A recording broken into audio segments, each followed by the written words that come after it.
Hello everyone, welcome to another episode of Showcase on Bloodborne. Now, without any more requests, or at least I don't think there are any more requests, sorry if I missed any or didn't see anyone comment, I figured, okay, let's do the first actual pistol and get it out of the way. So let's start with the very first one. The basic premise of all the pistols is, well, the Hunter's pistol. Yeah, kind of anticlimactic for that name, but anyway, pistol made in the workshop for hunter stalking beasts. Hunter firearms are especially crafted to employ quicksilver bullets fused with the wielder's own blood, boosting damage against beasts. Not really, but whatever. The pistol is a quick draw, well, has a quicker draw than the blunderbuss, allowing for speedier responses to attacks. So that's important. So yeah, there's between, you know, this has a very large bore on it. It's a Victorian era pistol, the old flintlock. Or, I'm not sure, there's a lot of different types of pistols back then, and I'm no specialist on it. Really, I'm not. But yes. So, in terms of pistols in this game, it's meant for parrying and interrupting attacks. So visually, we can see that yes, it looks like, I believe, a flintlock, or a rolling block pistol, I think. Again, I'm no specialist.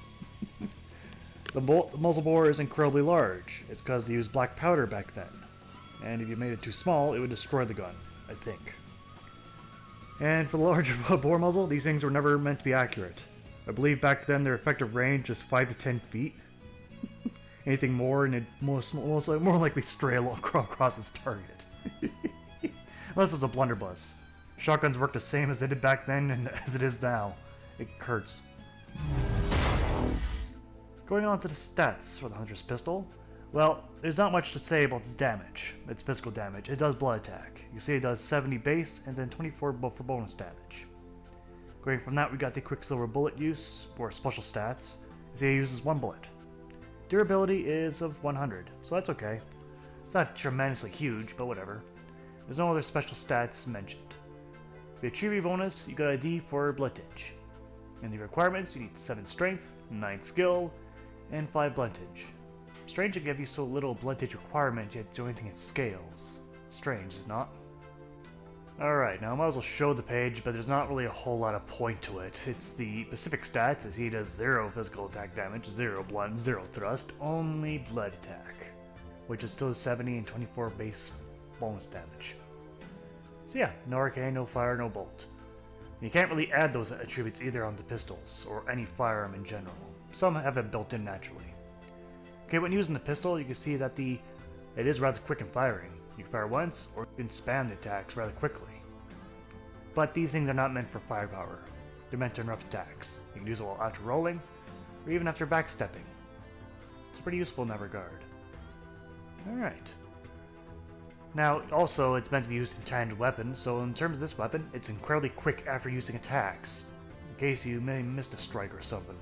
But against power attacks, not so quick.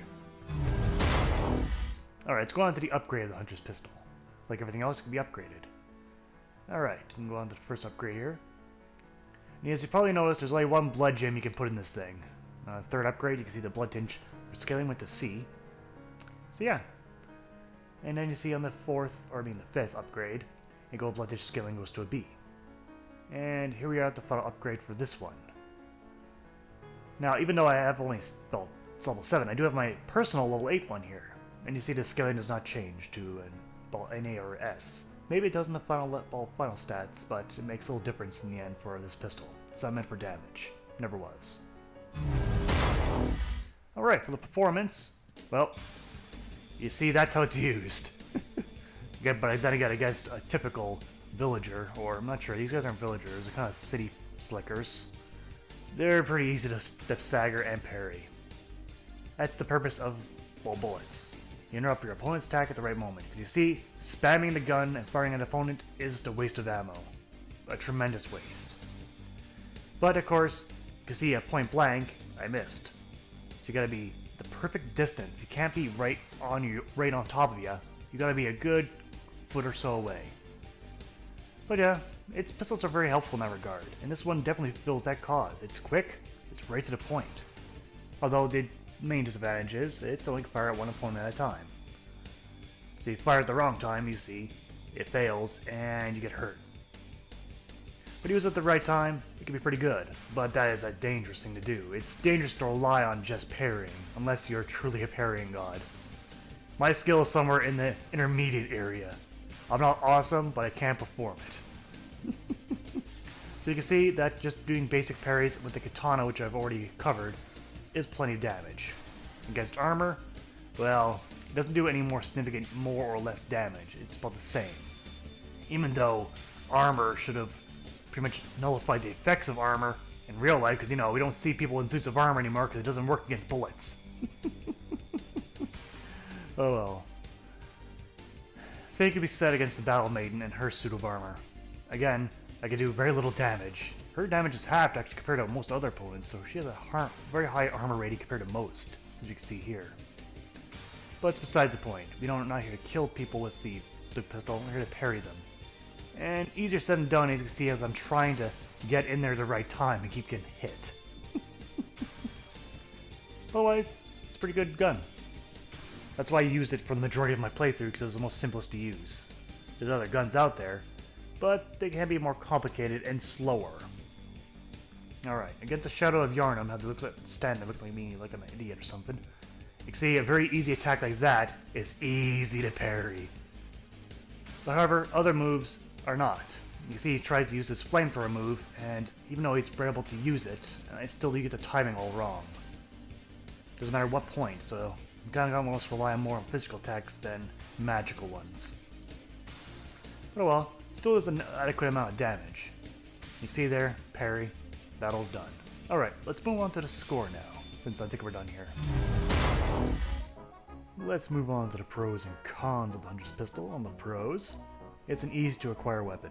You either choose this or the blunderbuss at the beginning of the game, so... But if you don't choose the Hunter's Pistol, it's still easy to get.